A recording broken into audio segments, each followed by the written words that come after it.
Des achats communs de gaz, un traitement particulier pour l'Espagne et le Portugal, les dirigeants de l'Union européenne se sont entendus sur des mesures pour limiter la hausse des prix de l'énergie. Les sanctions contre Moscou touchent directement les Géorgiens. Ils sont plusieurs milliers à dépendre de l'argent versé par leurs proches en Russie. Cargès enterre Ivan Colonna presque un mois après son agression mortelle en prison. L'assassin du préfet Irignac est un innocent ici en Corse.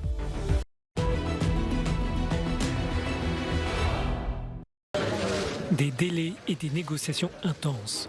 Le sommet européen s'est terminé vendredi en début de soirée à Bruxelles.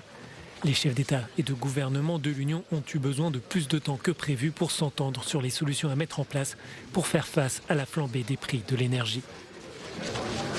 La question d'une éventuelle intervention sur les marchés a divisé les États membres. Le compromis convient finalement à l'Espagne et au Portugal qui souhaitaient un plafonnement temporaire des prix de l'électricité. La péninsule ibérique est une situation très spéciale. Le mix énergétique comporte un haut niveau de renouvelables, ce qui est très bien, mais avec peu d'interconnexions. Donc, nous nous sommes entendus sur un traitement particulier pour la péninsule ibérique pour qu'elle puisse gérer cette situation très particulière.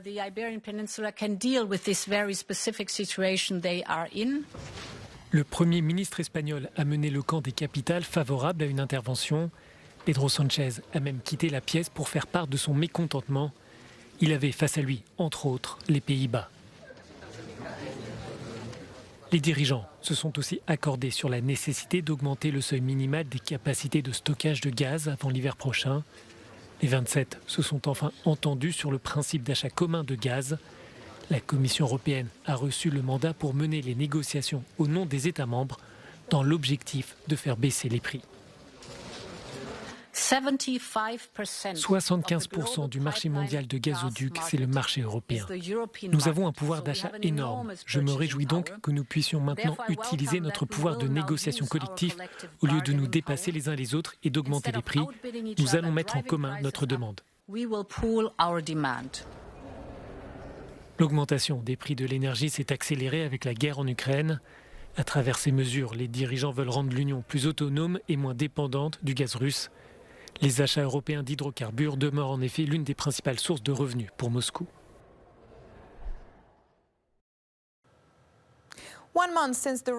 Cela fait un mois et un jour que la Russie a entamé son offensive en Ukraine et l'Institut des études sur la guerre a publié cette carte animée montrant comment l'invasion s'opère. Elle commence avec le 23 février, le jour avant l'invasion, et revient étape par étape sur les opérations conduites par la Russie en Ukraine. Regardez ici en rouge, vous pouvez voir comment les troupes russes essaient de s'accaparer un maximum de territoire. Le 10, le 11 et le 12 mars, vous pouvez voir comment ils ont tenté d'arriver jusqu'à Kiev, la capitale, et le centre du pays en avançant par l'est et le nord.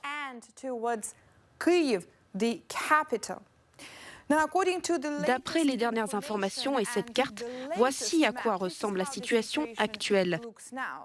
L'armée russe est en rouge et on peut voir vers où elle se dirige, ses mouvements et ses intentions. Ici en bleu dans le sud et le sud-est, mais aussi à l'est de l'Ukraine, vers les villes de Kharkiv et Louhansk, l'armée russe est très présente et d'importantes manifestations contre cette occupation ont eu lieu.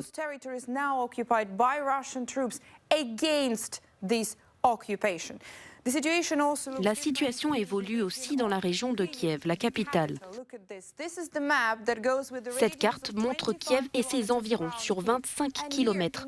En bleu, vous pouvez voir les zones que les troupes ukrainiennes ont commencé à reprendre.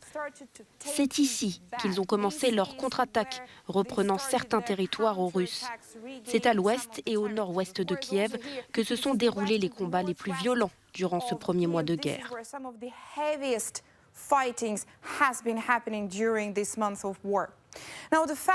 Le fait que les troupes ukrainiennes aient regagné certaines villes et récupéré des positions défensives a été récemment confirmé par le ministère britannique de la Défense.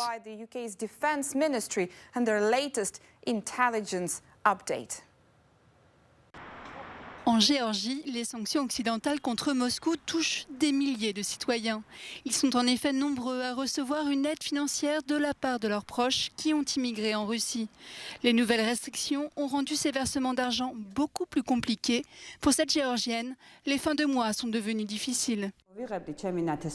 Mes proches à Moscou avaient l'habitude de m'envoyer de l'argent tous les mois. Le transfert et le retrait étaient faciles. L'argent était crédité sur un compte via une application. Puis je le retirais au distributeur de billets. Maintenant, ils peuvent uniquement m'envoyer des roubles russes. Et cela n'a aucun sens car le taux est très bas. Le dollar a augmenté très rapidement en Russie. Certaines banques de Géorgie ont même suspendu ce service. S'ils envoient des dollars, cela demande beaucoup d'efforts pour récupérer l'argent. Ces versements représentent jusqu'à 13% du PIB de la Géorgie. En 2021, la Russie était le principal pays à y transférer de l'argent avant l'Italie et les États-Unis, selon la Banque mondiale. Mais les économistes se veulent rassurants. Ces transferts seront réduits, mais ne cesseront pas totalement. La réduction des transferts d'argent peut poser des problèmes à certains citoyens et les banques peuvent aussi être partiellement touchées. Mais les institutions ne sont pas menacées.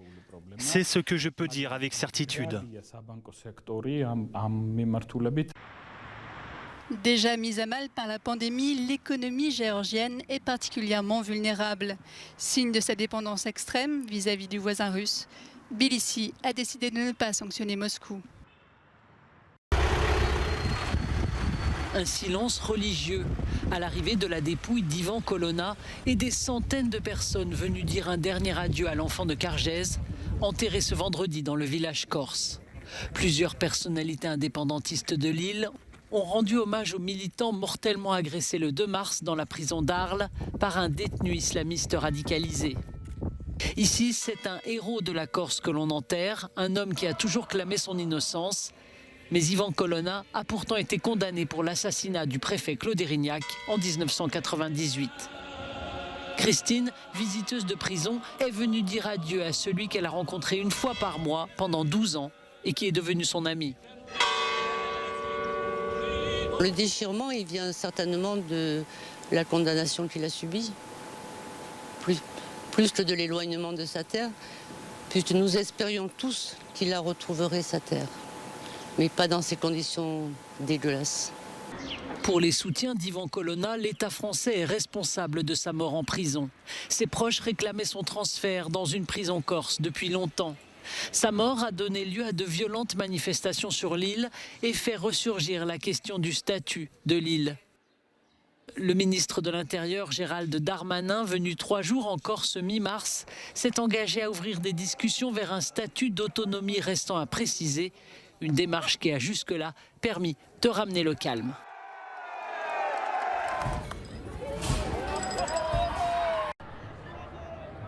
Dans le monde entier, le mouvement Fridays for Future, initié par Greta Thunberg, a appelé à des manifestations. Selon les organisateurs, des actions étaient prévues dans plus de 1000 villes sur tous les continents.